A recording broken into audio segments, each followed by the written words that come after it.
La justice toulousaine va-t-elle juger utile la présence de Total et de son PDG sur le banc des prévenus? C'est là tout l'enjeu de l'audience de demain. Le groupe pétrolier ainsi que Thierry Desmarest font l'objet d'une convocation sur citation directe. Ils sont en effet près d'une cinquantaine de sinistrés à avoir choisi ce mode d'action procédural pour tenter de contraindre l'industriel. Seul bémol, hier, la plupart de ces plaignants se sont retrouvés sans avocat. Initialement, c'est maître Christophe Lecvac, avocat de sinistrés, qui avait déposé ces citations directes. Seulement voilà, depuis, l'avocat a changé de casquette. Il représente désormais les intérêts de la ville de Toulouse, elle aussi partie civile. Pour des questions de déontologie, il ne souhaitait donc pas mener de front ces deux dossiers.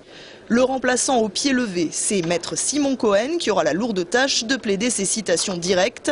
Une plaidoirie d'importance puisque depuis 7 ans et demi, les associations de sinistrés ont tout tenté pour obtenir la mise en examen de Total. En vain, ils estiment en effet que c'est Total le vrai responsable puisqu'en charge de l'organisation du travail et des règles de sécurité sur le site. Le parquet a eu également près de 7 ans pour considérer l'éventualité de cette mise en examen et il a choisi de n'en rien faire. Il y aurait donc peu de chances pour que le tribunal en décide autrement. Si tel devait être le cas, il s'agirait d'un véritable coup de théâtre dans un procès où le box des accusés semble bien clairsemé. Pour l'instant, seul s'y trouve l'ancien directeur de Grande Paroisse Toulouse, Serge Bichelin, et l'actuel PDG du groupe, représentant Grande Paroisse en tant que personne morale.